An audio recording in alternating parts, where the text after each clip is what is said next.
أعوذ بالله من الشيطان الرجيم. بسم الله الرحمن الرحيم.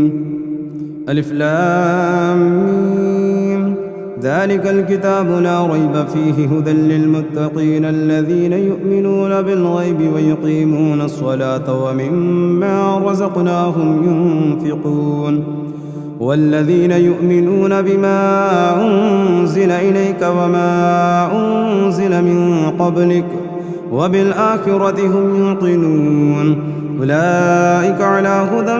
من ربهم وأولئك هم المفلحون. إن الذين كفروا سواء عليهم أأنذرتهم أم لم تنذرهم لا يؤمنون. ختم الله على قلوبهم وعلى سمعهم وعلى أبصارهم غشاوة ولهم عذاب عظيم. ومن الناس من يقول آمنا بالله وباليوم الآخر وما هم بمؤمنين يخادعون الله والذين آمنوا وما يخدعون إلا أنفسهم وما يشعرون. في قلوبهم مرض فزادهم الله مرضا ولهم عذاب أليم بما كانوا يكذبون.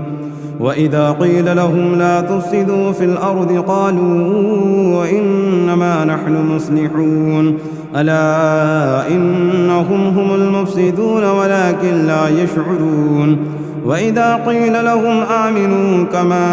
آمن السفهاء كما آمن الناس قالوا ونؤمن كما آمن السفهاء ألا إنهم هم السفهاء ولكن لا يعلمون. وإذا لقوا الذين آمنوا قالوا آمنا وإذا خلوا إلى شياطينهم قالوا إنا معكم إنما نحن مستهزئون. الله يستهزئ بهم ويمدهم في طغيانهم يعمهون. أولئك الذين اشتروا الضلالة بالهدى فما ربحت تجارتهم وما كانوا مهتدين. مثلهم كمثل الذي استوقد نارا فلما أضاءت ما حوله ذهب الله بنورهم وتركهم في ظلمات لا يبصرون. صم بكم عمي فهم لا يرجعون. أو كصيب من السماء فيه ظلمات ورعد وبرق يجعلون أصابعهم في آذانهم من الصواعق حذر الموت والله محيط بالكافرين. يكاد البرق يخطف أبصارهم كلما أضاء لهم مشوا فيه وإذا أظلم عليهم قاموا ولو شاء الله لذهب بسمعهم وأبصارهم إن الله على كل شيء قدير. يا أيها الناس اعبدوا ربكم الذي خلقكم والذين من قبلكم لعلكم تتقون. الذي جعل لكم الأرض فراشا والسماء بناء وأنزل من السماء ماء فأخرج به من الثمرات رزقا لكم فلا تجعلوا لله أندادا وأنتم تعلمون. وإن كنتم في ريب مما نزلنا على عبدنا فأتوا بسورة من مثله وادعوا شهداءكم من دون الله إن كنتم صادقين. فإن لم تفعلوا ولن تفعلوا فاتقوا النار التي وقودها الناس والحجارة أعدت للكافرين. وبشر الذين آمنوا وعملوا الصالحات أن لهم جنات تجري من تحتها الأنهار كلما رزقوا منها من ثمرة رزقا قالوا هذا الذي رزقنا من قبل وأتوا به متشابها ولهم فيها أزواج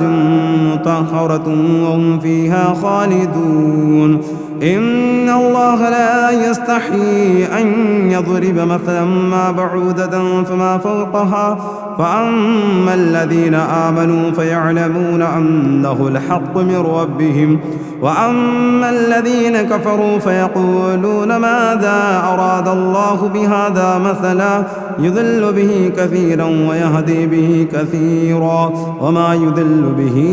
إلا الفاسقين الذين ينقضون عهد الله من بعد ميثاقه ويقطعون ما أمر الله به أن يوصل ويفسدون في الأرض أولئك هم الخاسرون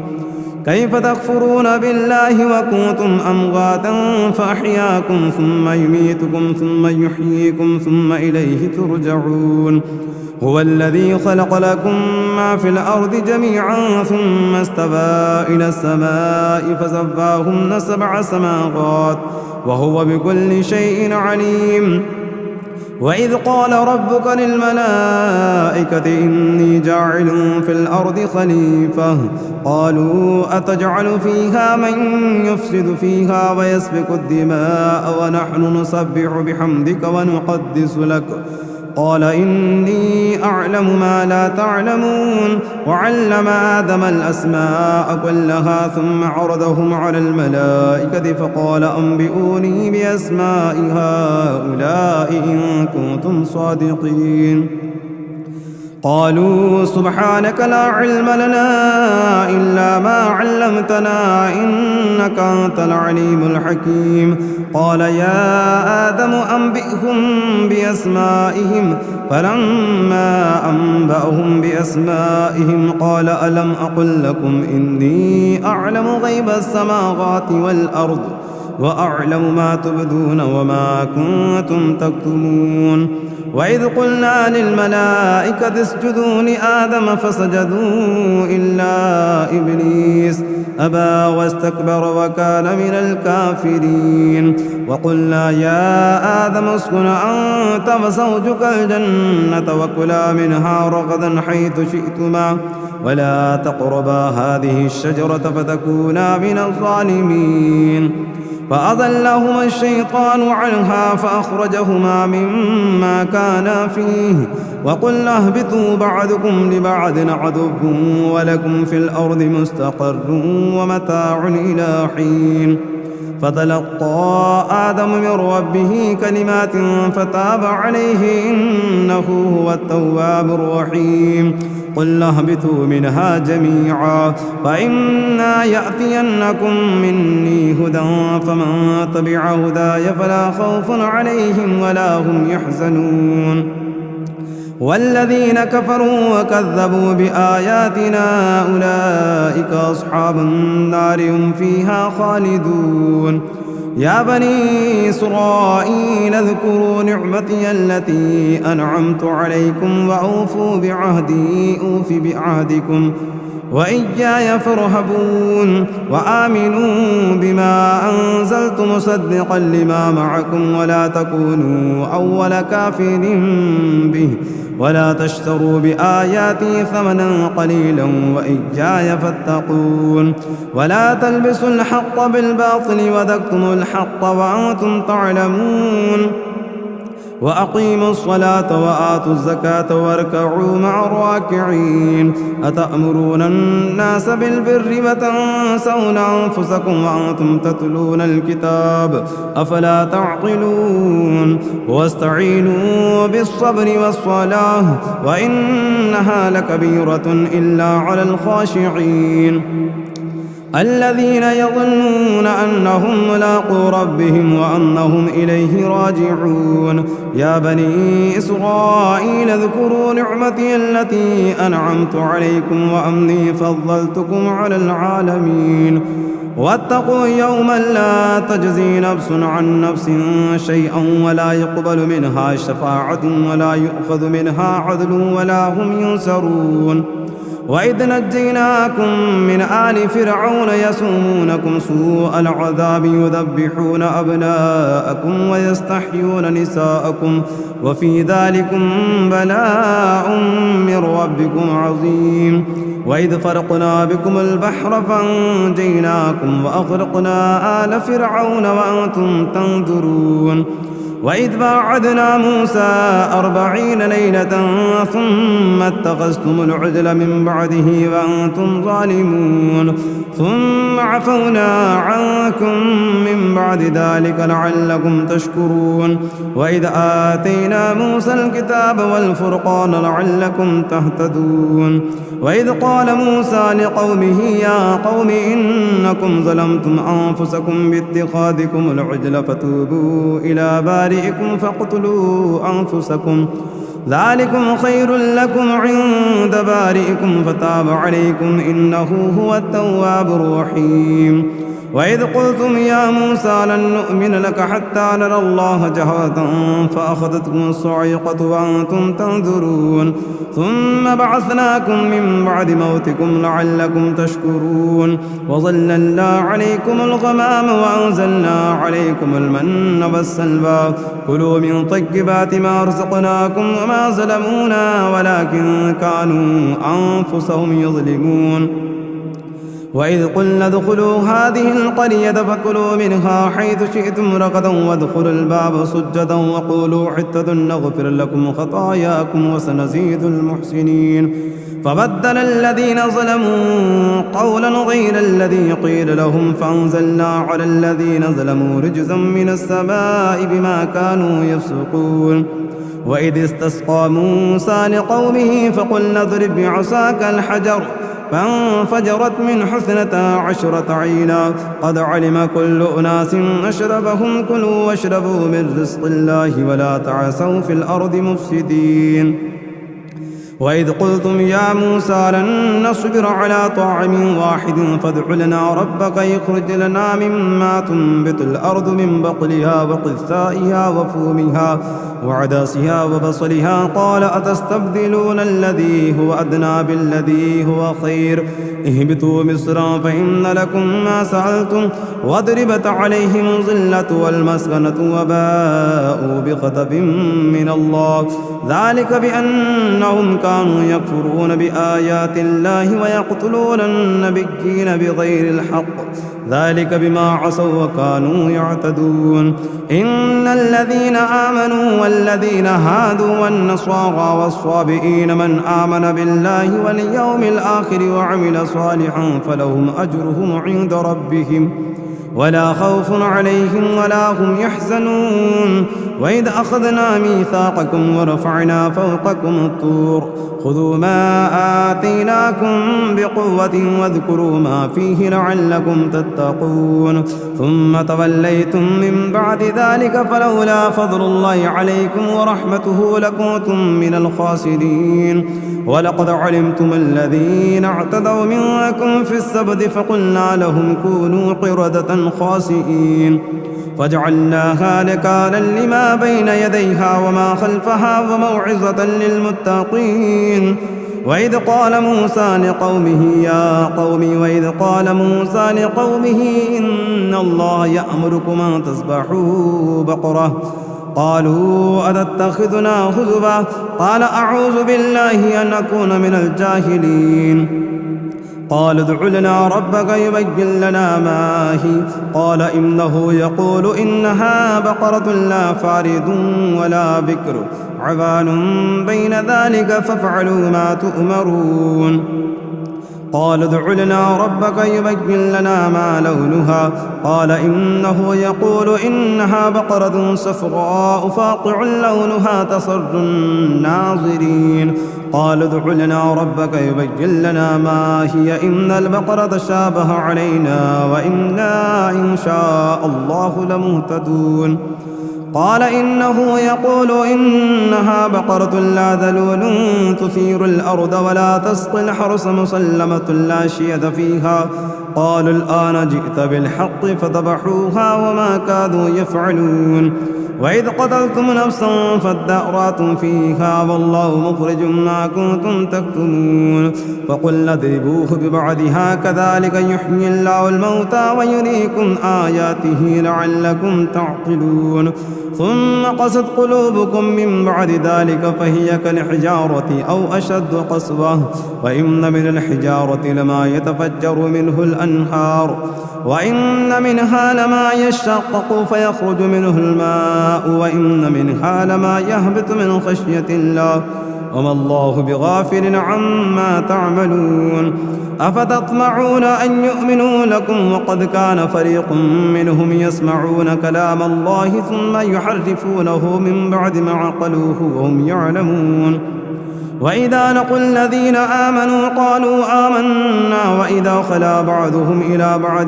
قالوا وتحدثونهم بما فتح الله عليكم ليحاجوكم به عند ربكم أفلا تعقلون أفلا يعلمون أن الله يعلم ما يسرون وما يعلنون ومنهم أميون لا يعلمون الكتاب إلا أمانيهم وإنهم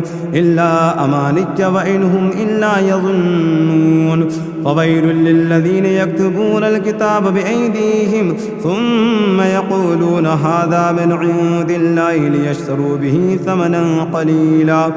فويل لهم مما كتبت أيديهم وويل لهم مما يكسبون وقالوا لن تمسنا النار إلا أياما معدودة قل أتخذتم عند الله عهدا فلن يخلف الله عهده وأم تقولون على الله ما لا تعلمون بلى من كسب سيئة وأحاطت به خطيئته فأولئك أصحاب النار هم فيها خالدون والذين آمنوا وعملوا الصالحات أولئك أصحاب الجنة هم فيها خالدون وإذ أخذنا ميثاق بني إسرائيل لا تعبدون إلا الله وبالوالدين إحسانا وذي القربى واليتامى والمساكين وقولوا للناس حسنا وأقيموا الصلاة وآتوا الزكاة ثم توليتم إلا قليلا منكم وأنتم معرضون وإذ أخذنا ميثاقكم لا تسفكون دماءكم ولا تخرجون أنفسكم من دياركم ثم أقررتم وأنتم تشهدون ثم أنتم هؤلاء تقتلون أنفسكم وتخرجون فريقا منكم من ديارهم تظاهرون عليهم بالإثم والعدوان وإن يأتوكم أسارى تفادوهم وهو محرم عليكم إخراجهم أفتؤمنون ببعض الكتاب وتكفرون ببعض فما جزاء من يفعل ذلك منكم إلا خزي في الحياة الدنيا ويوم القيامة يردون إلى أشد العذاب وما الله بغافل عما تعملون أولئك الذين اشتروا الحياة الدنيا بالآخرة فلا يخفف عنهم العذاب ولا هم ينصرون ولقد آتينا موسى الكتاب وقفينا من بعده بالرسل وآتينا عيسى ابن مريم البينات وأيدناه بروح القدس أفكلما جاءكم رسول بما لا تهوى أنفسكم استكبرتم ففريقا كذبتم وفريقا تقتلون وقالوا قلوبنا غلف بل لعنهم الله بكفرهم فقليلا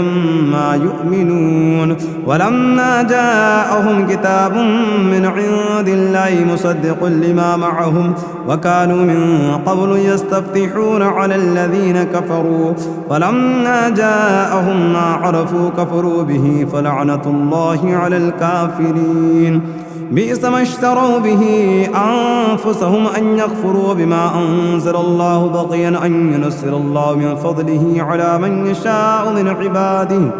فباءوا بغضب على غضب وللكافرين عذاب مهين وإذا قيل لهم آمنوا بما أنزل الله قالوا نؤمن بما أنزل علينا ويكفرون بما وراءه وهو الحق مصدقا لما معهم قل فلم تقتلون أنبياء الله من قبل إن كنتم مؤمنين ولقد جاءكم موسى بالبينات ثم اتخذتم العجل من بعده وأنتم ظالمون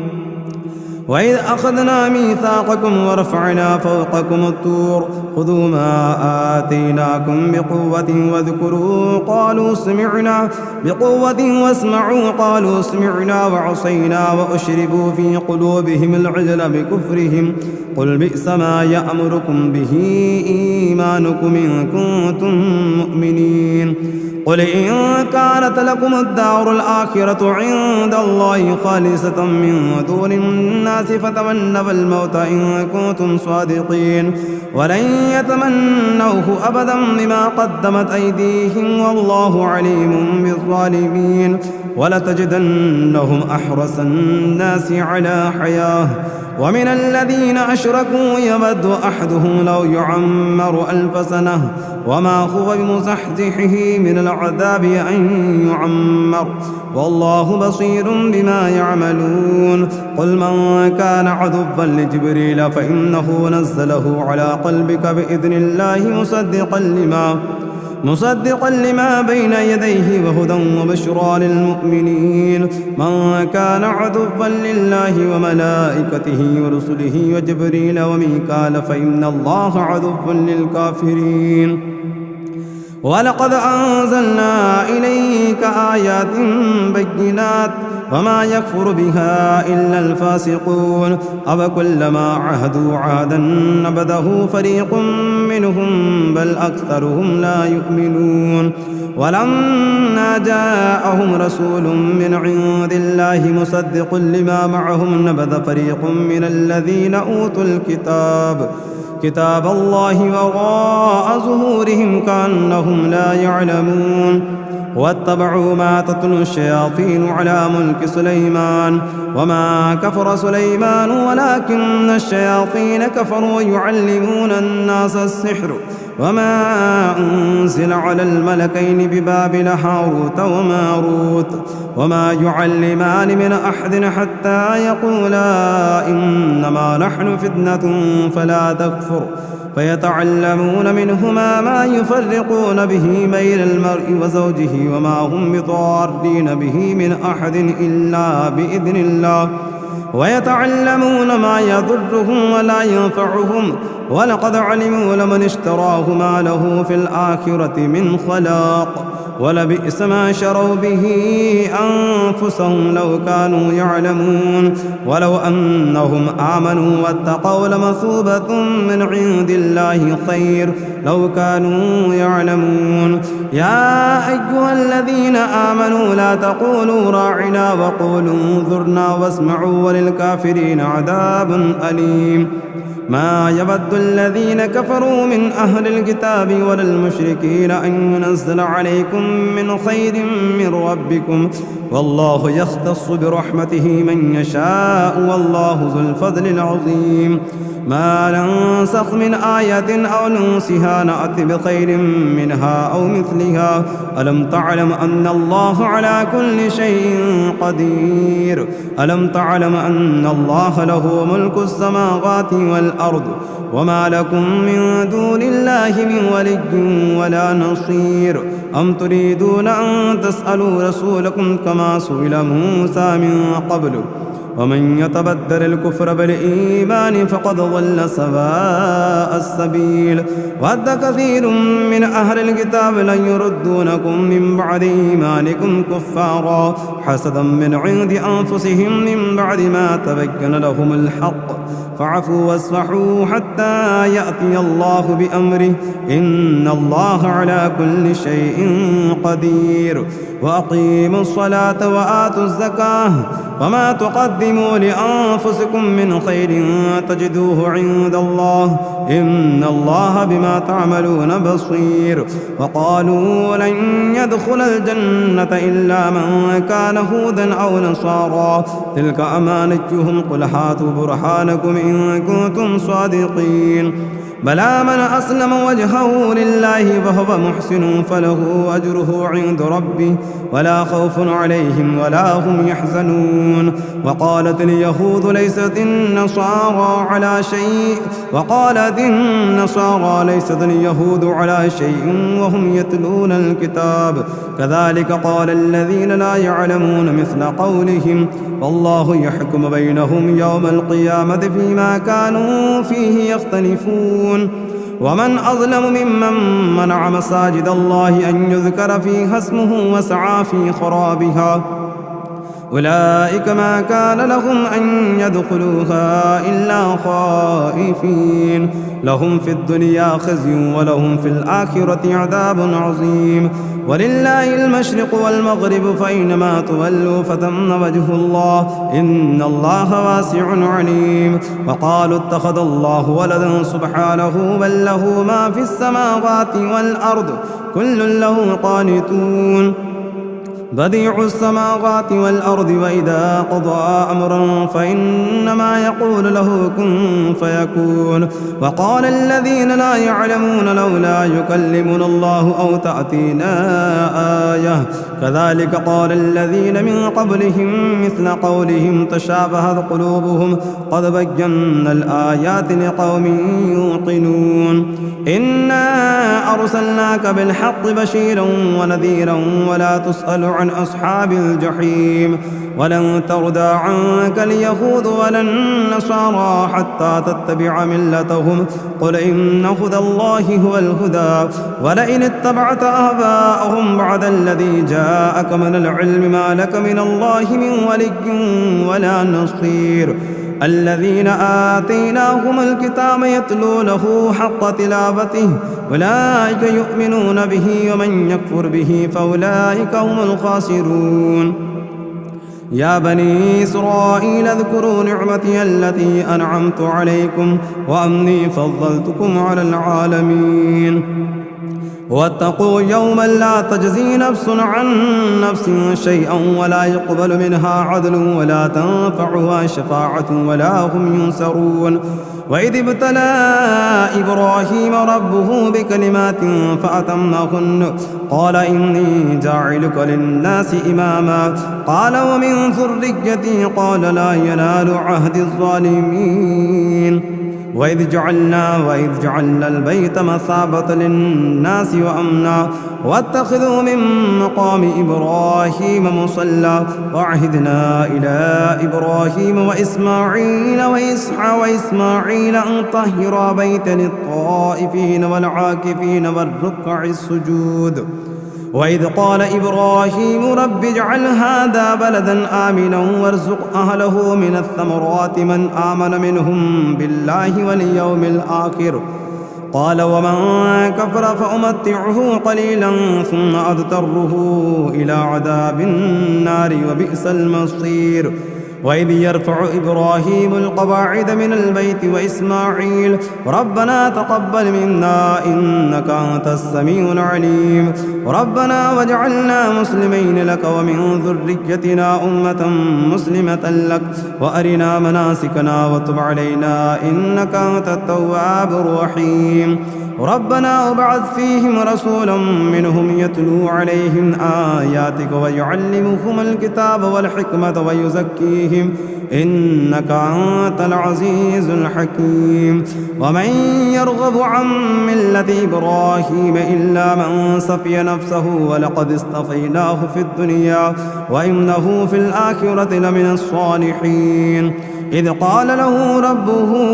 أسلم قال أسلمت لرب العالمين ووصى بها إبراهيم بنيه ويعقوب يا بني إن الله اصطفى لكم الدين فلا تموتن إلا وأنتم مسلمون أم كنتم شهداء إذ حضر يعقوب الموت إذ قال لبنيه ما تعبدون من بعدي قالوا نعبد إلهك وإله آبائك إبراهيم وإسماعيل وإسحاق إله واحدا ونحن له مسلمون تلك أمة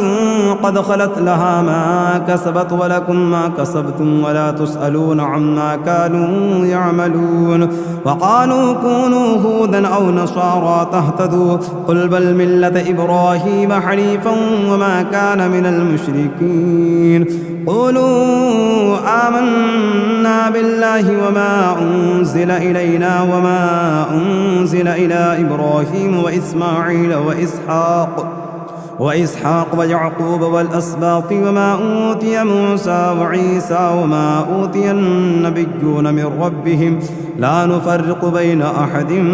منهم ونحن له مسلمون فإن آمنوا بمثل ما آمنتم به فقد اهتدوا وإن تولوا فإنما هم في شقاق فسيكفيكهم الله وهو السميع العليم صبغة الله ومن أحسن من الله صبغة ونحن له عابدون قل أتحاجوننا في الله وهو ربنا وربكم ولنا أعمالنا ولكم أعمالكم ونحن له مخلصون أم تقولون إن إبراهيم وإسماعيل وإسحاق ويعقوب والأسباط كانوا هودا أو نصارى قل أأنتم أعلم أم الله ومن أظلم ممن كتب شهادة عنده من الله وما الله بغافل عما تعملون تلك أمة قد خلت لها ما كسبت ولكم ما كسبتم ولا تسألون عما كانوا يعملون سيقول السفهاء من الناس ما والله عن قبلتهم التي كانوا عليها قل لله المشرق والمغرب يهدي من يشاء إلى صراط مستقيم وكذلك جعلناكم أمة وسطا لتكونوا شهداء على الناس ويكون الرسول عليكم شهيدا وما جعلنا القبلة التي كنت عليها إلا لنعلم من يتبع الرسول ممن ينقلب على عقبيه وإن كانت لكبيرة إلا على الذين هدى الله وما كان الله ليضيع إيمانكم إن الله بالناس لرؤوف رحيم قد نرى تقلب وجهك في السماء فلنولينك قبلة ترضاها فول وجهك شطر المسجد الحرام وحيث ما كنتم فولوا وجوهكم شطره وإن الذين أوتوا الكتاب ليعلمون أنه الحق من ربهم وما الله بغافل عما يعملون ولئن أتيت الذين أوتوا الكتاب بكل آية ما تبعوا قبلتك وما أنت بتابع قبلتهم وما بعضهم بتابع قبلة بعض ولئن اتبعت أهواءهم من بعد ما جاءك من العلم إنك إذا لمن الظالمين الذين آتيناهم الكتاب يعرفونه كما يعرفون أبناءهم وإن فريقا منهم ليكتمون الحق وهم يعلمون الحق من ربك فلا تكونن من الممترين ولكل وجهة هو موليها فاستبقوا الخيرات أينما تكونوا يأتي بكم الله جميعا إن الله على كل شيء قدير ومن حيث خرجت فول وجهك شطر المسجد الحرام وإنه للحق من ربك وما الله بغافل عما تعملون ومن حيث خرجت فول وجهك شطر المسجد الحرام وحيث ما كنتم فولوا وجوهكم شطره لئلا يكون للناس عليكم حجة إلا الذين ظلموا منهم فلا تخشوهم واخشوني ولأتم نعمتي عليكم ولعلكم تهتدون كما أرسلنا فيكم رسولا منكم يتلو عليكم آياتنا ويزكيكم ويعلمكم الكتاب والحكمة ويعلمكم ما لم تكونوا تعلمون فاذكروني أذكركم واشكروا لي ولا تكفرون. يا أيها الذين آمنوا استعينوا بالصبر والصلاة إن الله مع الصابرين. ولا تقولوا لمن يقتل في سبيل الله أموات بل أحياء ولكن لا تشعرون. ولنبلونكم بشيء من الخوف والجوع ونقص من الأموال والأنفس والثمرات وبشر الصابرين الذين إذا أصابتهم مصيبة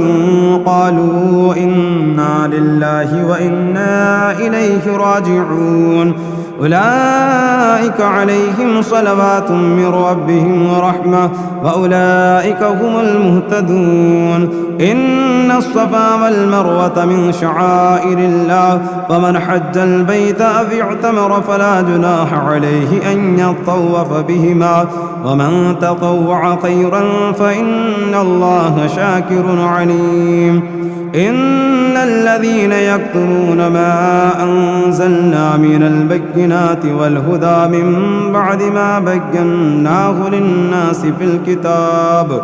أولئك يلعنهم الله ويلعنهم اللاعنون إلا الذين تابوا وأصلحوا وبينوا فأولئك أتوب عليهم وأنا التواب الرحيم. إن الذين كفروا وماتوا وهم كفار أولئك عليهم لعنة الله والملائكة والناس أجمعين خالدين فيها لا يخفف عنهم العذاب ولا هم ينذرون. وإلهكم إله واحد لا إله إلا هو الرحمن الرحيم. إن في خلق السماوات والأرض واختلاف الليل والنهار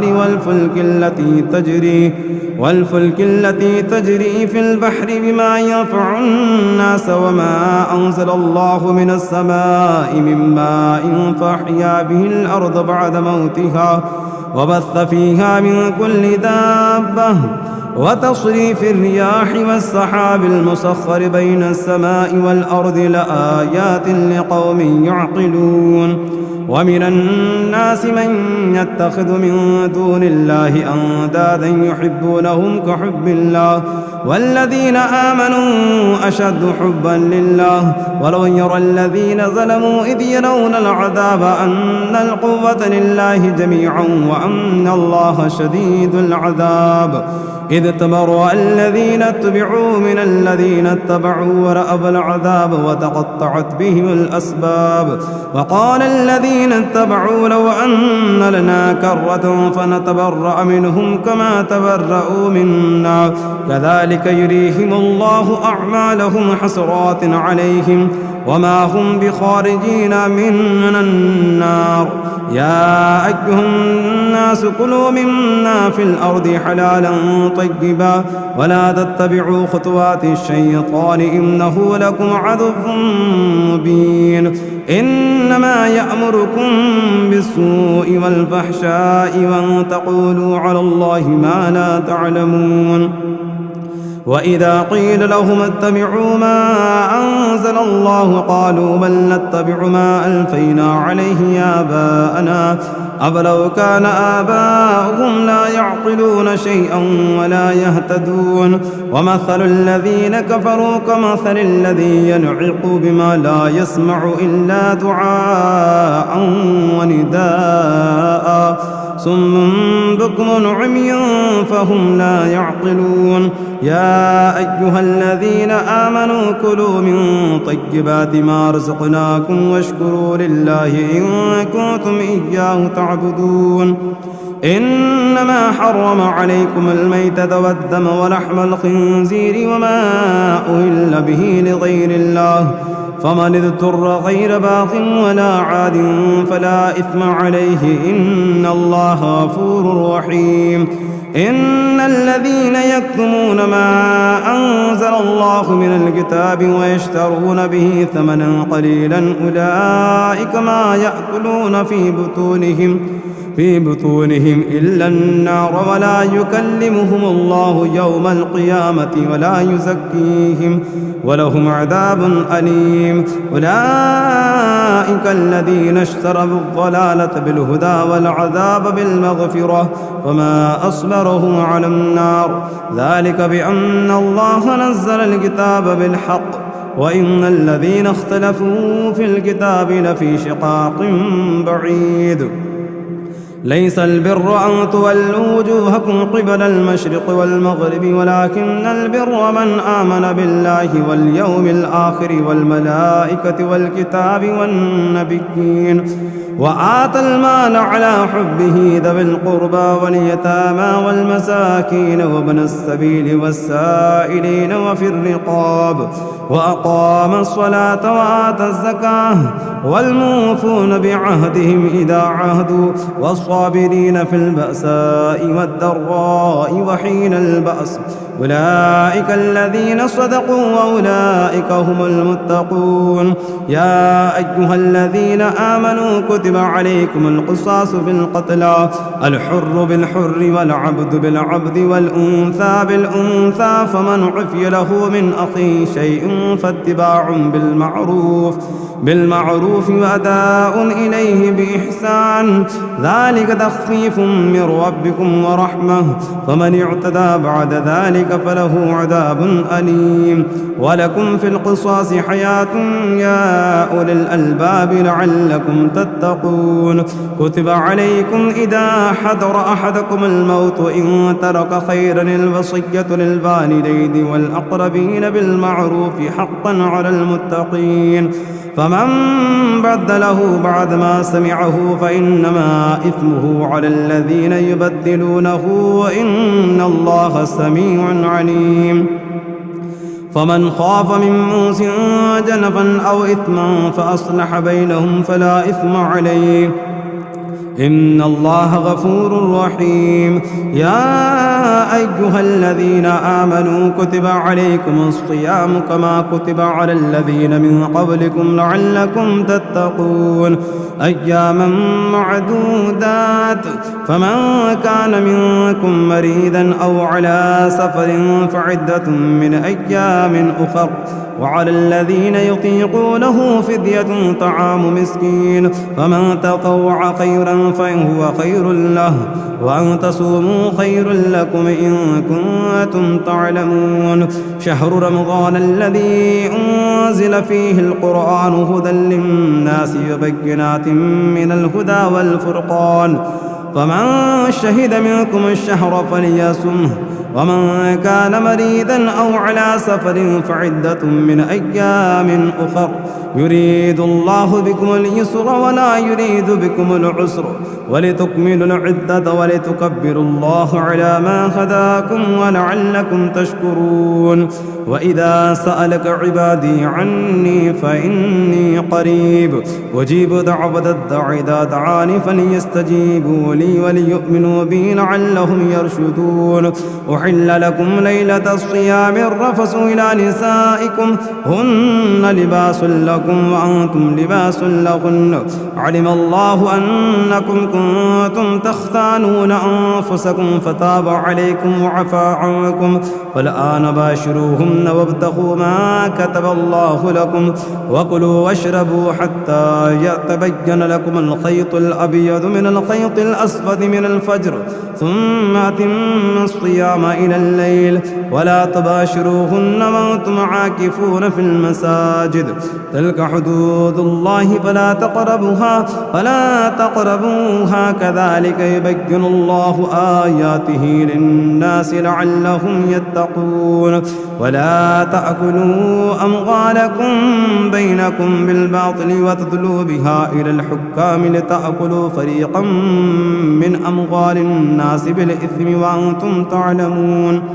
يسألونك عن الأهلة قل هي مواقيت للناس والحج وليس البر بأن تأتوا البيوت من ظهورها ولكن البر من اتقى وأتوا البيوت من أبوابها واتقوا الله لعلكم تفلحون وقاتلوا في سبيل الله الذين يقاتلونكم ولا تعتدوا إن الله لا يحب المعتدين واقتلوهم حيث ثقفتموهم وأخرجوهم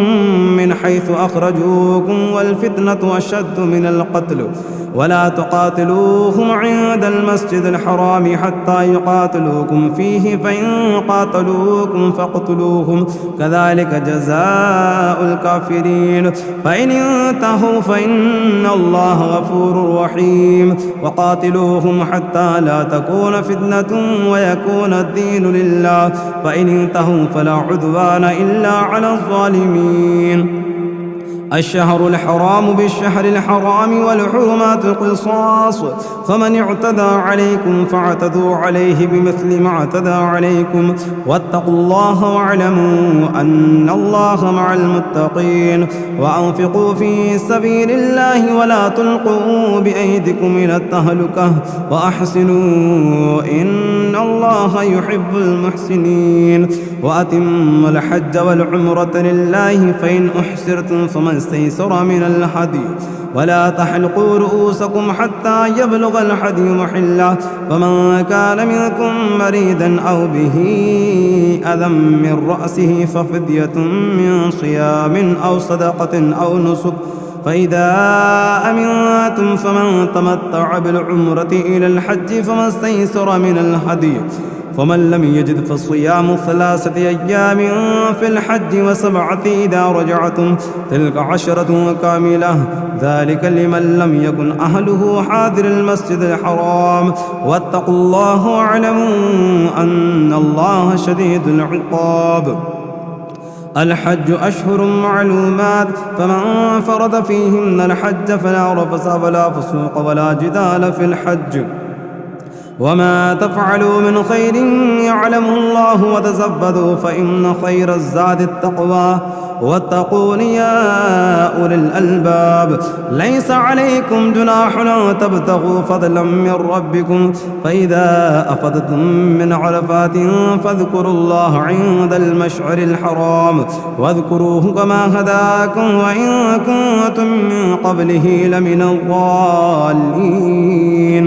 ثم أفيدوا من حيث أفاض الناس واستغفروا الله إن الله غفور رحيم فإذا قضيتم مناسككم فاذكروا الله كذكركم آباءكم أو أشد ذكرا فمن الناس من يقول ربنا آتنا في الدنيا وما له في الآخرة من خلاق ومنهم من يقول ربنا آتنا في الدنيا حسنة وفي الآخرة حسنة وقنا عذاب النار أولئك لهم نصيب مما كسبوا والله سريع الحساب واذكروا الله في أيام معدودات فمن تعجل في يومين فلا إثم عليه ومن تأخر فلا إثم عليه لمن اتقى واتقوا الله واعلموا أنكم إليه تحشرون ومن الناس من يعجبك قوله في الحياة الدنيا ويشهد الله على ما في قلبه وهو ألد الخصام وإذا تولى سعى في الأرض ليفسد فيها ويهلك الحرث والنسل والله لا يحب الفساد وإذا قيل له اتق الله أخذته العزة بالإثم فحسب جهنم ولبئس المهاد ومن الناس من يشري نفسه ابتغاء مرضات الله والله رؤوف بالعباد يا أيها الذين آمنوا ادخلوا في السلم كافة ولا تتبعوا خطوات الشيطان إنه لكم عدو مبين فإن زللتم من بعد ما جاءتكم البينات فاعلموا أن الله عزيز حكيم هل ينظرون إلا أن يأتيهم الله في ظلل من الغمام والملائكة وقضي الأمر وإلى الله ترجع الأمور سل بني إسرائيل كم آتيناهم من آيات بينة ومن يبدل نعمة الله من بعد ما جاءته فإن الله شديد العقاب زين للذين كفروا الحياة الدنيا ويسخرون من الذين آمنوا والذين اتقوا فوقهم يوم القيامة والله يرزق من يشاء بغير حساب كان الناس أمة واحدة فبعث الله النبيين مبشرين ومنذرين وأنزل معهم الكتاب بالحق ليحكم بين الناس فيما اختلفوا فيه وما اختلف فيه إلا الذين أوتوه من بعد ما جاءتهم البينات بغيا بينهم فهدى الله الذين آمنوا لما اختلفوا فيه من الحق بإذنه والله يهدي من يشاء إلى صراط مستقيم أم حسبتم أن تدخلوا الجنة ولما يأتكم مثل الذين خلوا من قبلكم مستهم البأساء والضراء وزلزلوا حتى يقول الرسول والذين آمنوا معه متى نصر الله ألا إن نصر الله قريب يسألونك ماذا ينفقون قل ما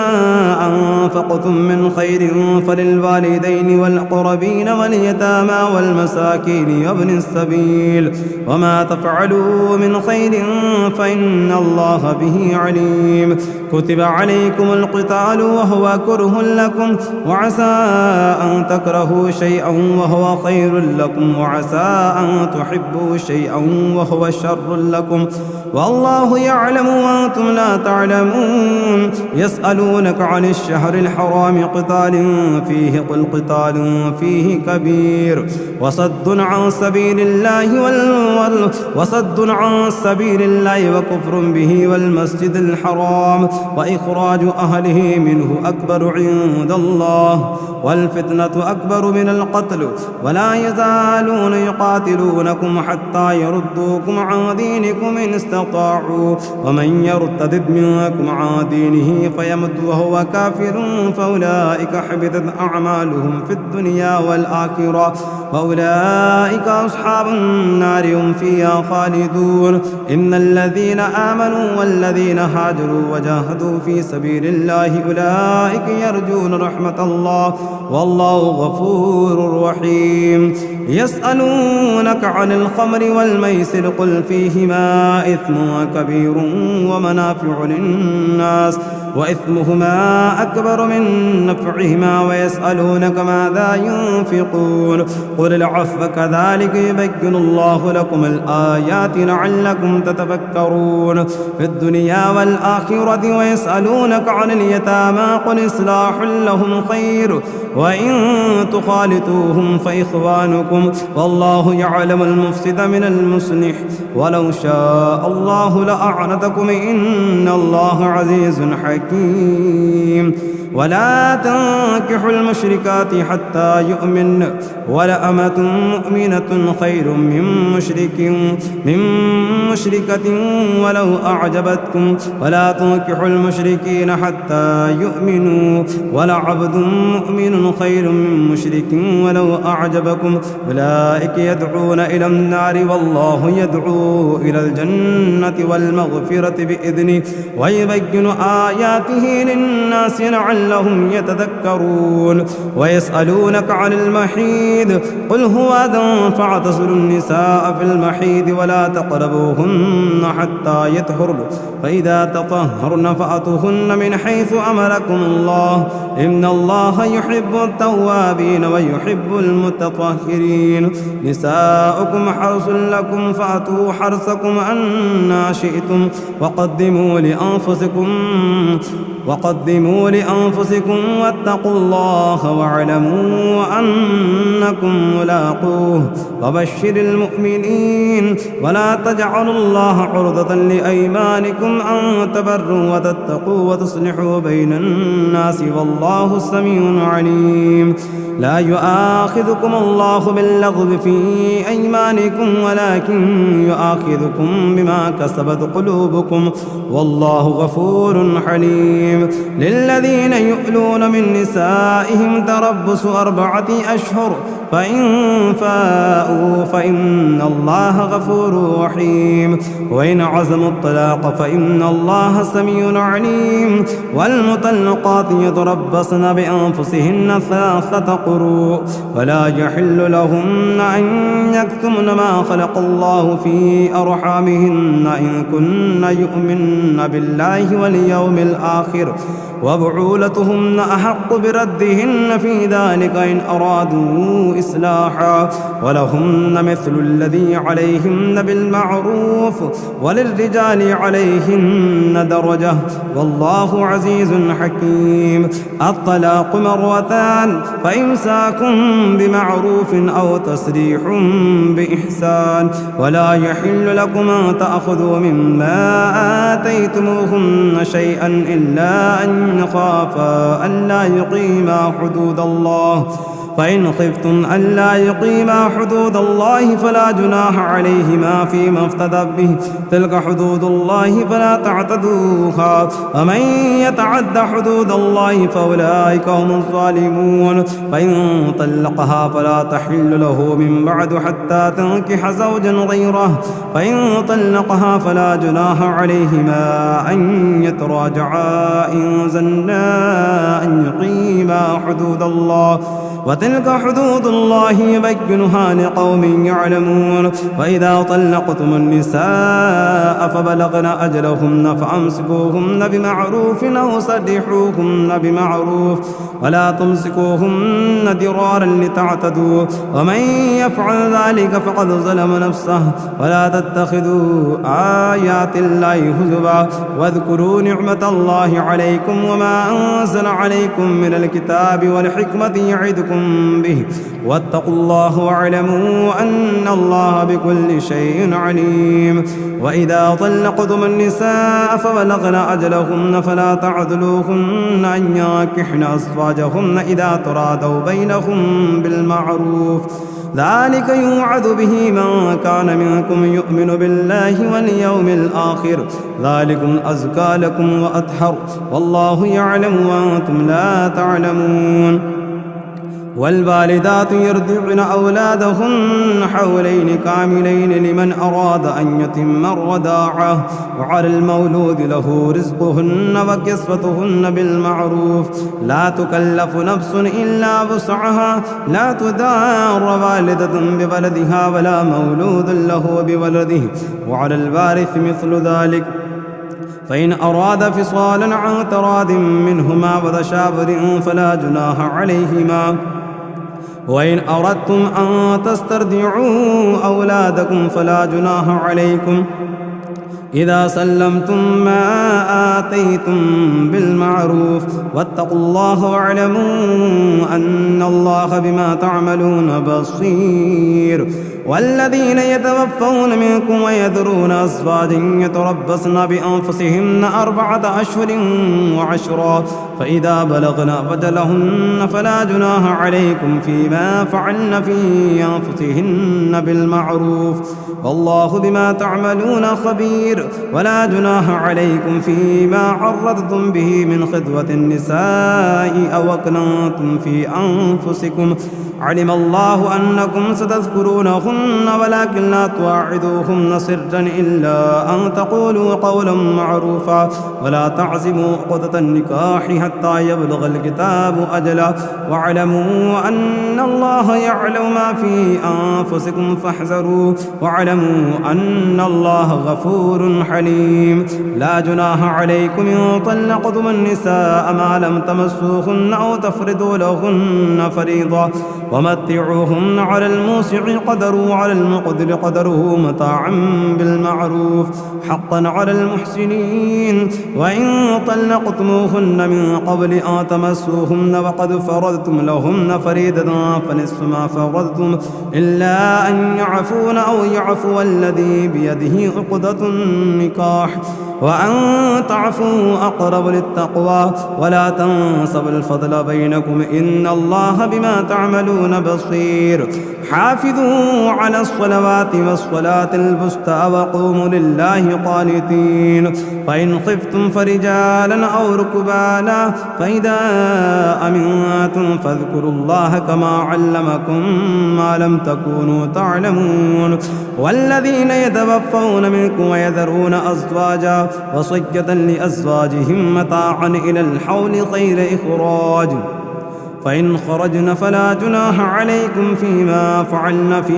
أنفسهن من معروف والله عزيز حكيم وللمطلقات متاع بالمعروف حقا على المتقين كذلك يبين الله لكم آياته لعلكم تعقلون ألم تر إلى الذين خرجوا من ديارهم وهم ألوف حذر الموت فقال لهم الله موتوا ثم أحياهم إن الله لذو فضل على الناس ولكن أكثر الناس لا يشكرون وقاتلوا في سبيل الله واعلموا أن الله سميع عليم من ذا الذي يقرض الله قرضا حسنا فيضاعفه وله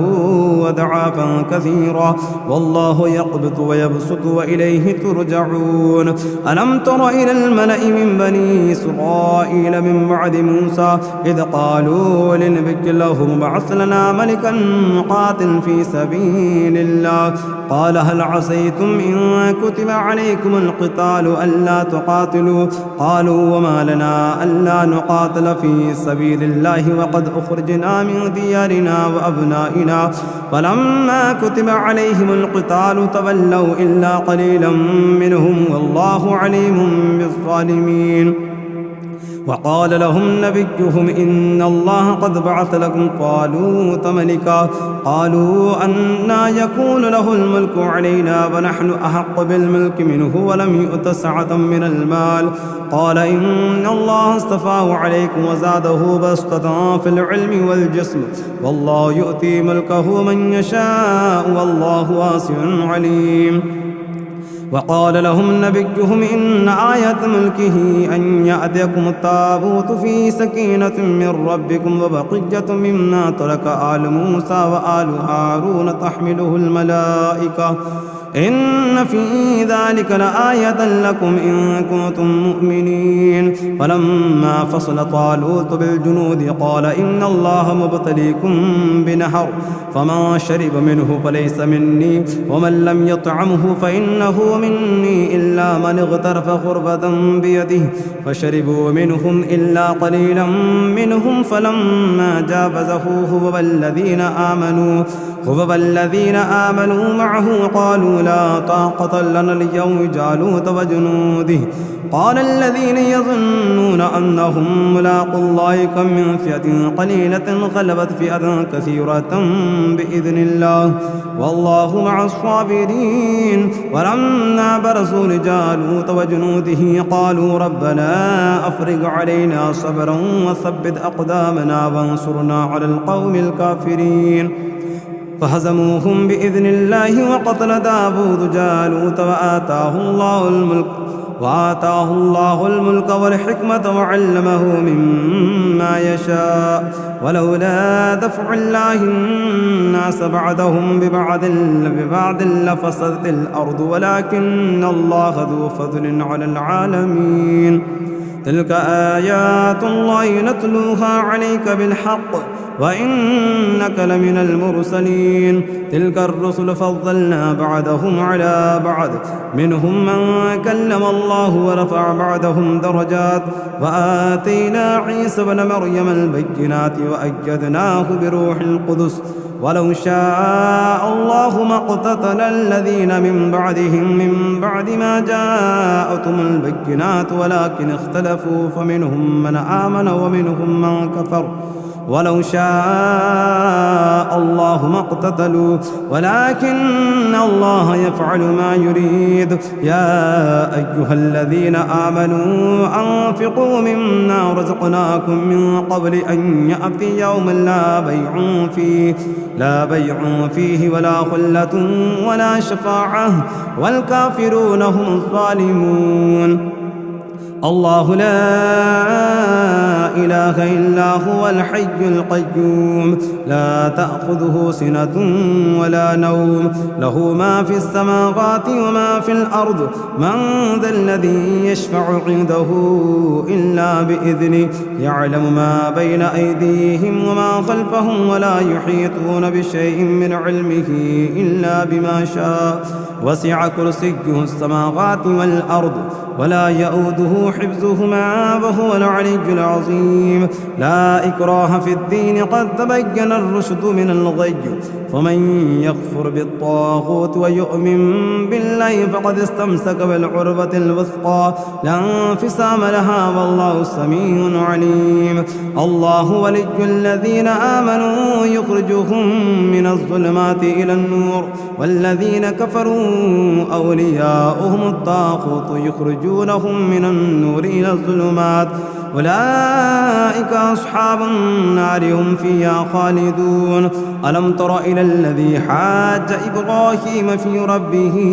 أن آتاه الله الملك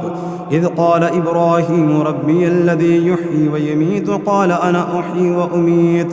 قال إبراهيم فإن الله يأتي بالشمس من المشرق فأت بها من المغرب فبهت الذي كفر والله لا يهدي القوم الظالمين. أو كالذي مر على قرية وهي خاوية على عروشها قال أنى يحيي هذه الله بعد موتها فأماته الله 100 عام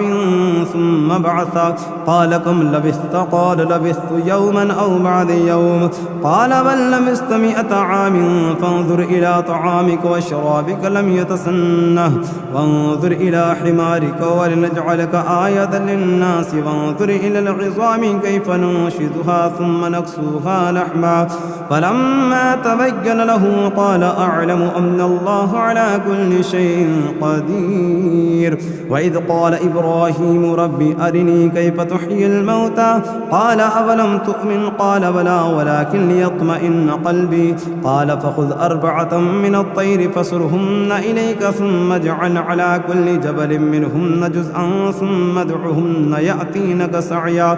واعلم أن الله عزيز حكيم. مثل الذين ينفقون أموالهم في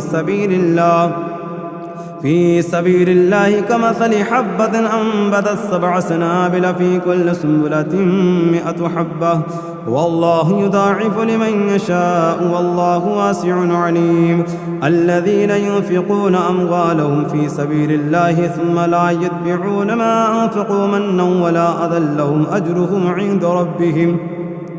ولا خوف عليهم ولا هم يحزنون. قول معروف ومغفرة خير من صدقة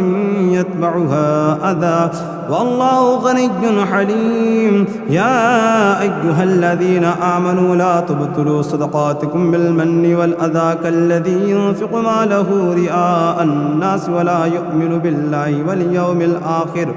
فمثله كمثل صفوان عليه تراب فأصابه وابل فتركه صلدا لا يقدرون على شيء مما كسبوا والله لا يهدي القوم الكافرين. ومثل الذين ينفقون أموالهم ابتغاء مرضات الله وتثبيتا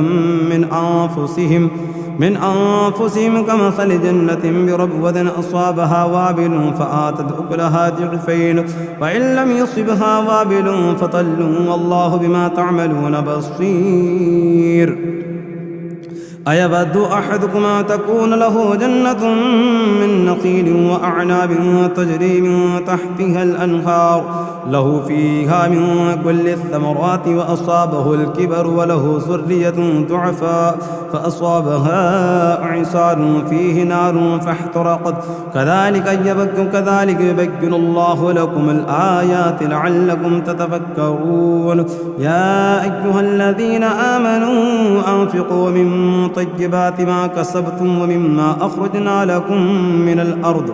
ولا تيمموا الخبيث منه تنفقون ولستم بآخذيه إلا أن تغمضوا فيه واعلموا أن الله غني حميد. الشيطان يعدكم الفقر ويأمركم بالفحشاء والله يعدكم مغفرة منه وفضلا والله واسع عليم. يؤتي الحكمة من يشاء ومن يؤت الحكمة فقد أوتي خيرا كثيرا وما يذكر إلا أولو الألباب. وما أنفقتم من نفقة أو نذرتم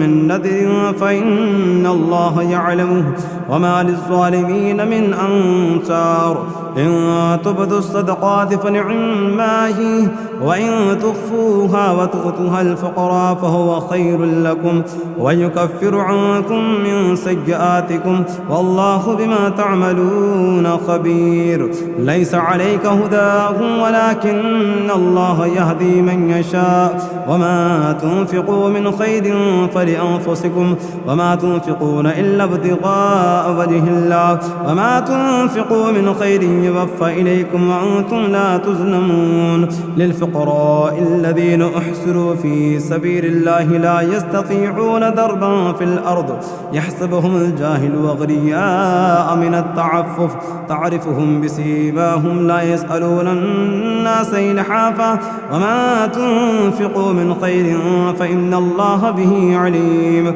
الذين ينفقون أموالهم بالليل والنهار سرا وعلانية فلهم أجرهم عند ربهم ولا خوف عليهم ولا هم يحزنون. الذين يأكلون الربا لا يقومون إلا كما يقوم الذي يتخبطه الشيطان من المس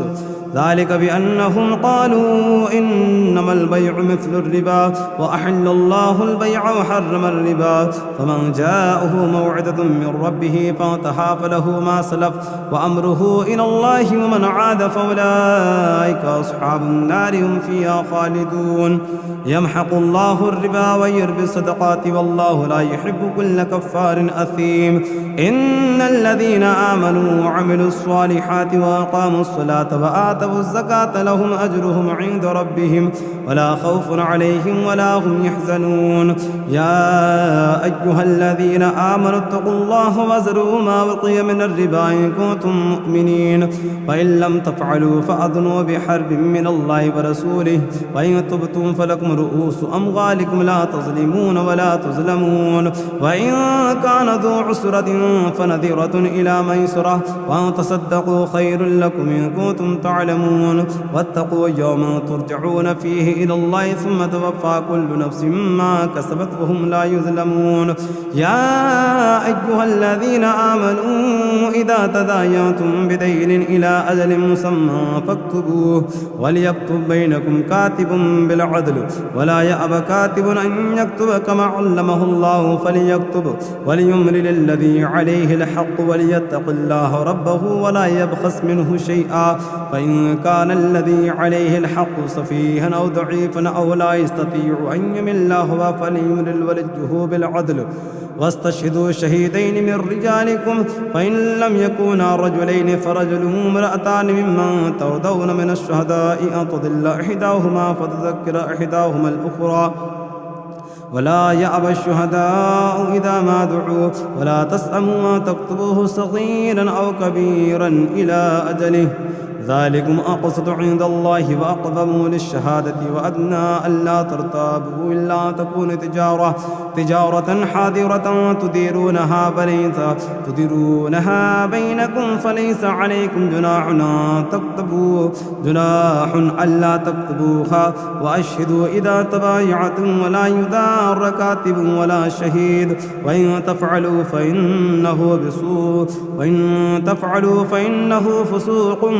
بكم واتقوا الله ويعلمكم الله والله بكل شيء عليم. وإن كنتم على سفر ولم تجدوا كاتبا فرهان مقبوضة وإن أمن بعضكم بعضا فليؤد الذي اؤتمن أمانته وليتق الله ربه ولا تكتموا الشهادة ومن يكتمها فإنه آثم قلبه والله بما تعملون عليم. لله ما في السماوات وما في الأرض وإن تبدوا ما في أنفسكم أو تخفوه يحاسبكم به الله فيغفر لمن يشاء ويعذب من يشاء والله على كل شيء قدير. آمن الرسول بما أنزل إليه من ربه والمؤمنون كلنا آمن بالله وملائكته وكتبه ورسله لا نفرق بين أحد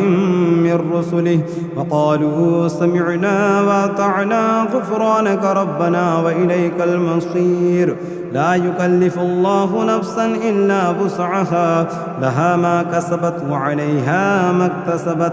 ربنا لا تؤاخذنا إن نسينا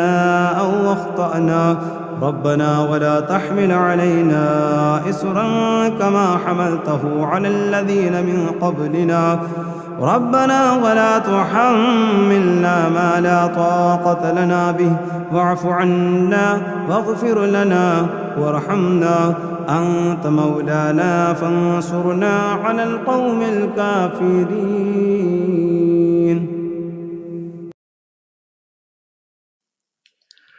بسم اللہ الرحمن الرحیم.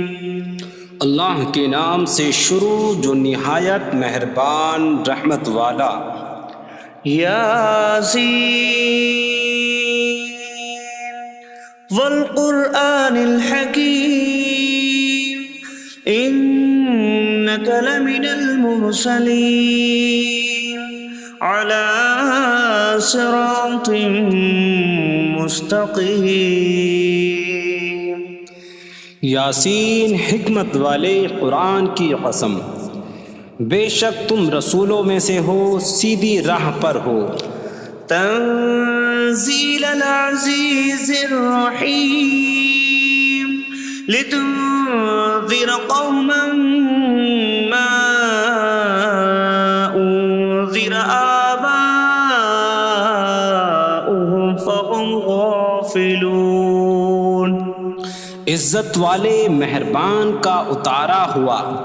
تاکہ تم اس قوم کو ڈراؤ جس کے باپ دادا کو نہ ڈرایا گیا تو وہ غفلت میں پڑے ہوئے ہیں. لقد حق القول على أكثرهم فهم لا يؤمنون. بے شک ان میں اکثر پر بات ثابت ہو چکی ہے تو وہ ایمان نہ لائیں گے. إنا جعلنا في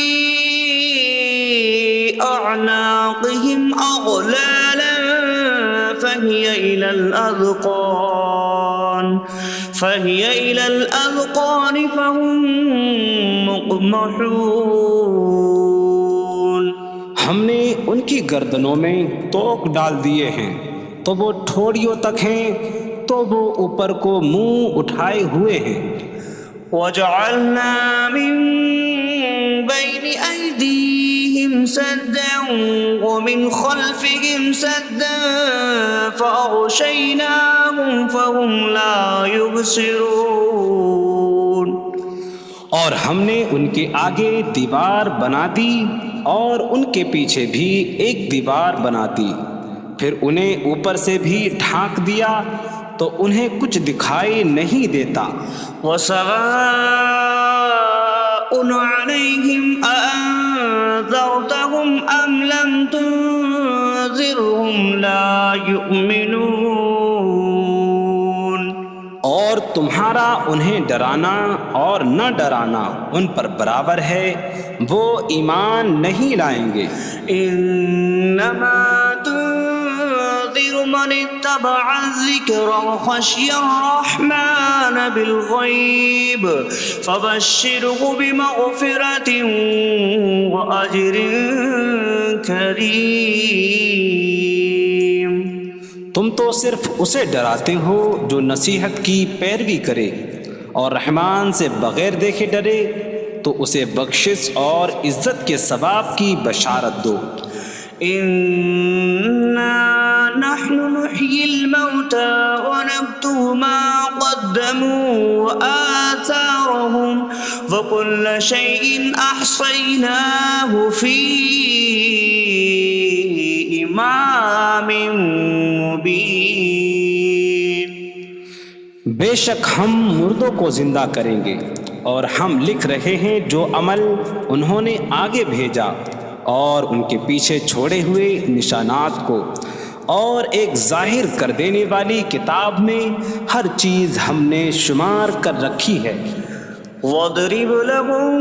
مثلا أصحاب القرية إذ جاءها المرسلون إذ أرسلنا إليهم اثنين فكذبوهما فعززنا بثالث فقالوا إنا إليكم مرسلون قالوا ما أنتم إلا بشر مثلنا وما أنزل الرحمن من شيء إن أنتم إلا تكذبون قالوا ربنا يعلم إنا إليكم لمرسلون وما علينا إلا البلاغ المبين قالوا إنا تطيرنا بكم لئن لم تنتهوا لنرجمنكم وليمسنكم منا عذاب أليم قالوا طائركم معكم أئن ذكرتم بل أنتم قوم مسرفون وجاء من أقصى المدينة رجل يسعى قال يا قوم اتبعوا المرسلين اتبعوا من لا يسألكم أجرا وهم مهتدون۔ اور ان سے شہر والوں کی مثال بیان کرو جب ان کے پاس رسول آئے، جب ہم نے ان کی طرف 2 رسول بھیجے، پھر انہوں نے ان کو جھٹلایا تو ہم نے تیسرے کے ذریعے مدد کی، تو ان سب نے کہا کہ بے شک ہم تمہاری طرف بھیجے گئے ہیں۔ لوگوں نے کہا تم تو ہمارے جیسے آدمی ہو اور رحمان نے کوئی چیز نہیں اتاری، تم صرف جھوٹ بول رہے ہو۔ رسولوں نے کہا ہمارا رب جانتا ہے کہ بے شک ضرور ہم تمہاری طرف بھیجے گئے ہیں اور ہمارے ذمے صرف صاف صاف تبلیغ کر دینا ہی ہے۔ لوگوں نے کہا ہم تمہیں منحوس سمجھتے ہیں، بے شک اگر تم باز نہ آئے تو ضرور ہم تمہیں سنسار کریں گے اور ضرور تمہیں ہماری طرف سے دردناک سزا پہنچے گی۔ تمہاری نحوست تو تمہارے ساتھ ہے، کیا اگر تمہیں نصیحت کی جائے تو تم اسے بدشگنی کہتے اور انکار کرتے ہو، بلکہ تم حد سے بڑھنے والے لوگ ہو۔ اور شہر کے دور کے کنارے سے ایک مرد دوڑتا ہوا آیا، اس نے کہا اے میری قوم، ان رسولوں کی پیروی کرو، ایسوں کی پیروی کرو جو تم سے کوئی معاوضہ نہیں مانگتے اور وہ ہدایت یافتہ ہیں۔ وما لي لا أعبد الذي فطرني وإليه ترجعون۔ اور مجھے کیا ہے کہ میں اس کی عبادت نہ کروں جس نے مجھے پیدا کیا اور اسی کی طرف تم لوٹائے جاؤ گے۔ أأتخذ من دونه آلهة إن يردني الرحمن بضر لا تغن عني شفاعتهم شيئا ولا ينقذون إني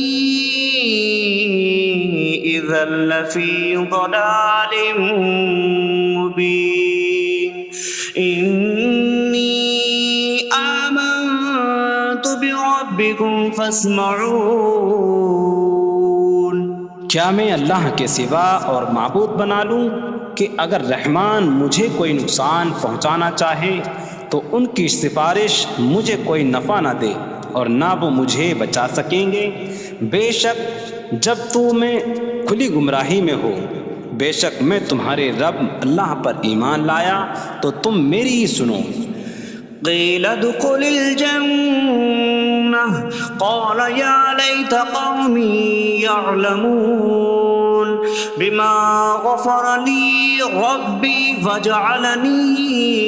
من المكرمين۔ اس سے فرمایا گیا کہ تو جنت میں داخل ہو جا۔ اس نے کہا اے کاش کہ میری قوم جان لیتی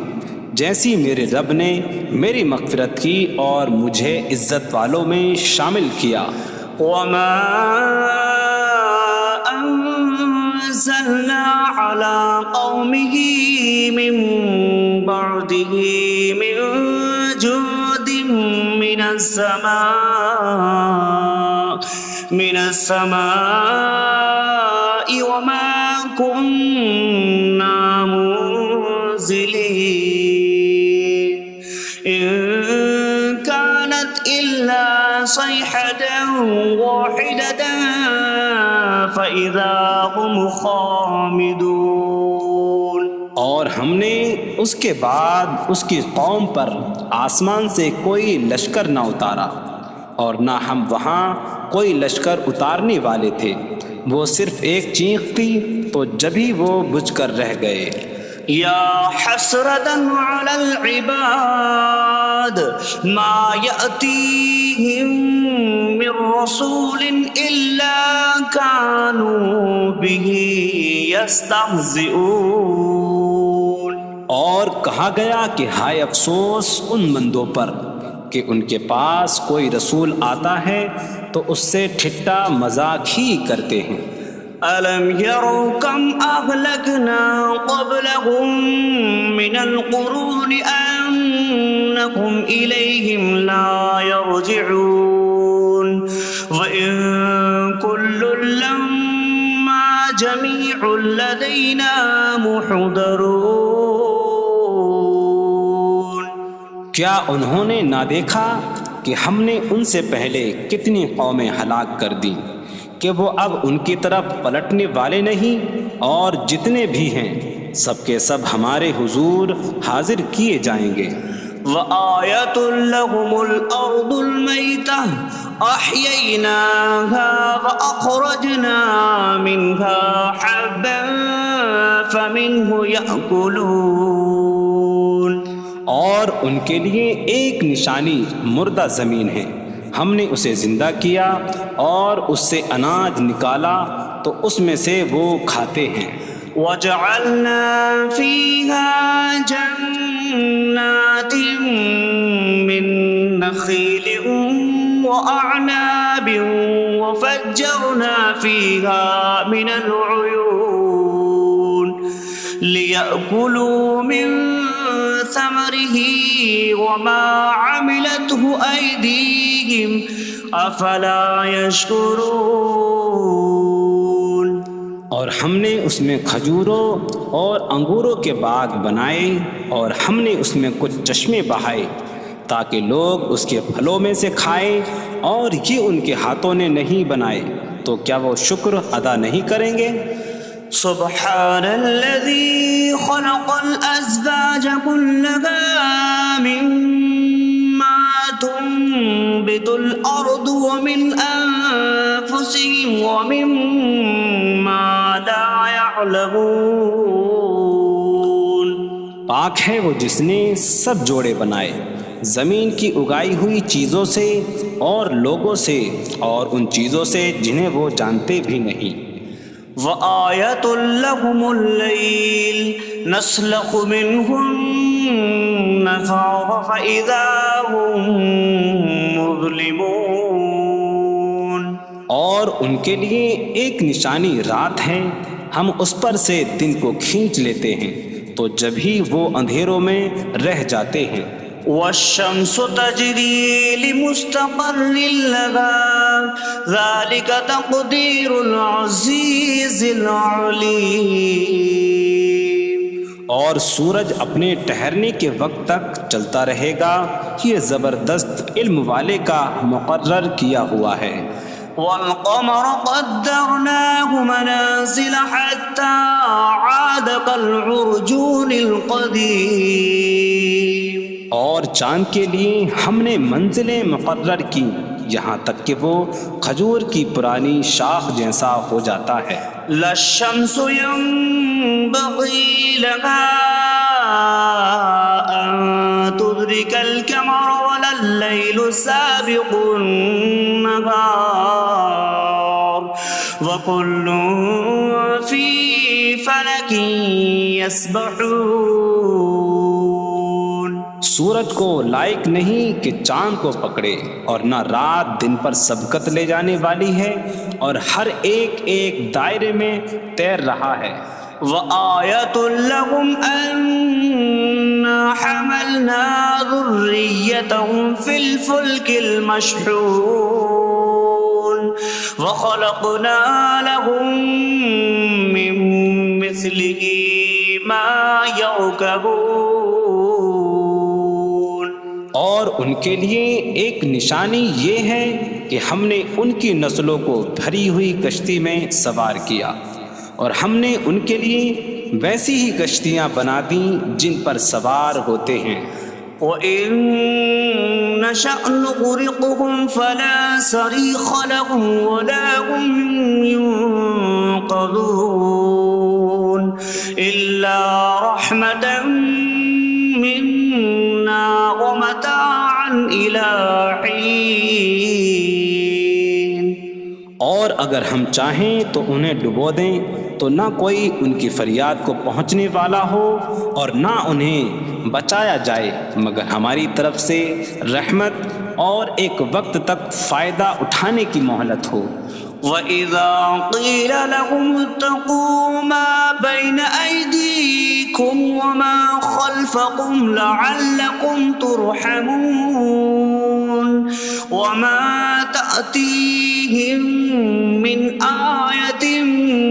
مِّنْ آيَاتِ رَبِّهِمْ إِلَّا كَانُوا عَنْهَا مُعْرِضِينَ۔ اور جب ان سے فرمایا جاتا ہے ڈرو اس سے جو تمہارے سامنے ہے اور جو تمہارے پیچھے آنے والا ہے، اس امید پر کہ تم پر رحم کیا جائے، اور جب کبھی ان کے رب کی نشانیوں سے کوئی نشان ان کے پاس آتی ہے تو وہ اس سے منہ پھیر لیتے ہیں۔ وَإِذَا قِيلَ لَهُمْ أَنفِقُوا مِمَّا رَزَقَكُمُ اللَّهُ قَالَ الَّذِينَ كَفَرُوا لِلَّذِينَ آمَنُوا أَنُطْعِمُ مَن لَّوْ يَشَاءُ اللَّهُ أَطْعَمَهُ إِنْ أَنتُمْ إِلَّا فِي ضَلَالٍ مُّبِينٍ۔ اور جب ان سے فرمایا جائے کہ اللہ کے دیے میں سے کچھ اس کی راہ میں خرچ کرو تو کافر مسلمانوں کو کہتے ہیں کہ کیا ہم اسے کھلائیں جسے اللہ چاہتا تو کھلا دیتا، تم تو کھلی گمراہی میں ہی ہو۔ وَيَقُولُونَ مَتَىٰ هَٰذَا الْوَعْدُ إِن كُنتُمْ صَادِقِينَ مَا يَنظُرُونَ إِلَّا صَيْحَةً وَاحِدَةً تَأْخُذُهُمْ وَهُمْ يَخِصِّمُونَ فَلَا يَسْتَطِيعُونَ تَوْصِيَةً وَلَا إِلَىٰ أهلهم يرجعون. اور کہتے ہیں یہ وعدہ کب آئے گا؟ اگر تم سچے ہو تو بتاؤ. وہ صرف ایک چینخ کا انتظار کر رہے ہیں جو انہیں اس حالت میں پکڑ لے گی جب وہ دنیا کے جھگڑے میں پھنسے ہوئے ہوں گے، تو نہ وہ وصیت کر سکیں گے اور نہ ہی اپنے گھر والوں کی طرف پلٹ جائیں گے. ونفخ في الصور فإذا هم من الأجداث إلى ربهم ينسلون. قالوا يا ويلنا من بعثنا من مرقدنا هذا ما وعد الرحمن وصدق المرسلون. اور سور میں پھونک ماری جائے گی تو اسی وقت وہ قبروں سے اپنے رب کی طرف دوڑتے چلے جائیں گے، کہیں گے کہ ہائے ہماری خرابی، کس نے ہمیں ہماری نیند سے جگا دیا. یہ وہ ہیں جس کا رحمان نے وعدہ کیا تھا اور رسولوں نے سچ فرمایا تھا. إن كانت إلا صيحة واحدة فإذا هم جميع لدينا محضرون. فاليوم لا تظلم نفس شيئا ولا تجزون إلا ما كنتم تعملون. وہ تو صرف ایک چینخ ہوگی تو اسی وقت وہ سب کے سب ہمارے حضور حاضر کر دیے جائیں گے. تو آج کسی جان پر کچھ ظلم نہ ہوگا اور تمہیں تمہارے اعمال ہی کا بدلہ دیا جائے گا. إن أصحاب الجنة اليوم في شغل فاكهون هم وأزواجهم في ظلال على الأرائك متكئون. لهم فيها فاكهة ولهم ما يدعون. سلام قولا من رب رحیم. بے شک جنت والے آج دل بہلانے والے کاموں میں لطف اندوز ہو رہے ہوں گے. وہ اور ان کی بیویاں تختوں پر تکیہ لگائے سایوں میں ہوں گی. ان کے لیے جنت میں پھل میوہ ہوگا اور ان کے لیے ہر وہ چیز ہوگی جو وہ مانگیں گے. مہربان رب کی طرف سے فرمایا ہوا سلام ہوگا. وامتازوا اليوم أيها المجرمون. اور کہا جائے گا اے مجرموں آج الگ الگ ہو جاؤ. ألم أعهد إليكم يا بني آدم ألا تعبدوا الشيطان إنه لكم عدو مبين وأن اعبدوني هذا صراط مستقيم. وَلَقَدْ أَضَلَّ مِنكُمْ جِبِلًّا كَثِيرًا أَفَلَمْ تَكُونُوا تَعْقِلُونَ. اے اولاد آدم، کیا میں نے تم سے عہد نہ لیا تھا کہ شیطان کی عبادت نہ کرنا؟ بے شک وہ تمہارا کھلا دشمن ہے، اور میری عبادت کرنا یہ سیدھی راہ ہے، اور بے شک اس نے تم میں سے بہت سی مخلوق کو گمراہ کر دیا. تو کیا تم سمجھتے نہ تھے؟ هذه جهنم التي كنتم توعدون اصلوها اليوم بما كنتم تكفرون. یہ ہے وہ جہنم جس سے تمہیں ڈرایا جاتا تھا، اپنے کفر کے سبب آج اس میں داخل ہو جاؤ. اليوم نختم على أفواههم وتكلمنا أيديهم وتشهد أرجلهم بما كانوا يكسبون. آج ہم ان کے منہوں پر مہر لگا دیں گے اور ان کے ہاتھ ہم سے کلام کریں گے اور ان کے پاؤں ان کے اعمال کی گواہی دیں گے۔ وَلَوْ نَشَاءُ لَطَمَسْنَا عَلَىٰ أَعْيُنِهِمْ فَاسْتَبَقُوا الصِّرَاطَ فَأَنَّىٰ يُبْصِرُونَ۔ اور اگر ہم چاہتے تو ان کی آنکھیں مٹا دیتے تو وہ جلدی سے راستے کی طرف جاتے تو کہاں سے دکھائی دیتا۔ وَلَوْ نَشَاءُ لَمَسَخْنَاهُمْ عَلَىٰ مَكَانَتِهِمْ فَمَا اسْتَطَاعُوا مُضِيًّا وَلَا يَرْجِعُونَ۔ اور اگر ہم چاہتے تو ان کی جگہ پر ہی ان کی صورتیں بدل دیتے تو نہ وہ آگے بڑھ سکتے اور نہ پیچھے لوٹتے۔ وَمَن نُّعَمِّرْهُ نُنَكِّسْهُ فِي الْخَلْقِ أَفَلَا يَعْقِلُونَ۔ اور جسے ہم لمبی عمر دیتے ہیں تو خلقت و بناوٹ میں ہم اسے الٹا پھیر دیتے ہیں، تو کیا وہ سمجھتے نہیں؟ وَمَا عَلَّمْنَاهُ الشِّعْرَ وَمَا يَنبَغِي لَهُ إِنْ هُوَ إِلَّا ذِكْرٌ وَقُرْآنٌ مُّبِينٌ۔ اور ہم نے نبی کو شعر کہنا نہ سکھایا اور نہ وہ ان کی شان کے لائق ہے، وہ تو نہیں مگر نصیحت اور روشن قرآن۔ لِيُنذِرَ مَن كَانَ حَيًّا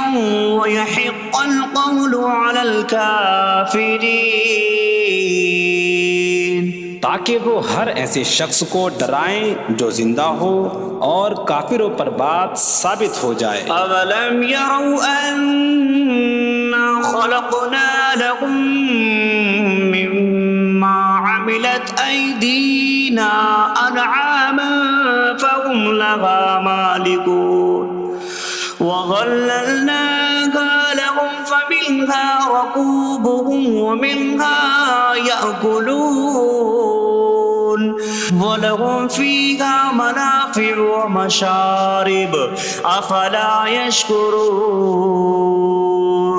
اور کیا انہوں نے نہ دیکھا کہ ہم نے اپنے ہاتھ کے بنائے ہوئے چوپائے ان کے لیے پیدا کیے، تو یہ ان کے مالک ہیں، اور ہم نے ان چوپاہوں کو ان کے لیے تابع کر دیا۔ ان چوپاہوں سے کچھ ان کی سواریاں ہیں اور کچھ سے وہ کھاتے ہیں، اور لوگوں کے لیے ان چوپاہوں میں کئی طرح کے منافع اور پینے کی چیزیں ہیں، تو کیا وہ لوگ شکر ادا نہیں کریں گے؟ وَاتَّخَذُوا مِن دُونِ اللَّهِ آلِهَةً لَعَلَّهُمْ يُنصَرُونَ۔ اور انہوں نے اللہ کے سوا اور معبود بنا لیے کہ شاید ان کی مدد ہو جائے۔ لَا يَسْتَطِيعُونَ نَصْرَهُمْ وَهُمْ لَهُمْ جُندٌ مُّحْضَرُونَ۔ وہ معبود ان کی مدد نہیں کر سکتے، اور وہ لوگ خود ان معبودوں کے لیے حاضر خدمت لشکر بنے ہوئے ہیں۔ فَلَا يَحْزُنكَ قَوْلُهُمْ إِنَّا نَعْلَمُ مَا يُسِرُّونَ وَمَا يُعْلِنُونَ۔ تو ان کی بات تمہیں غمگین نہ کرے،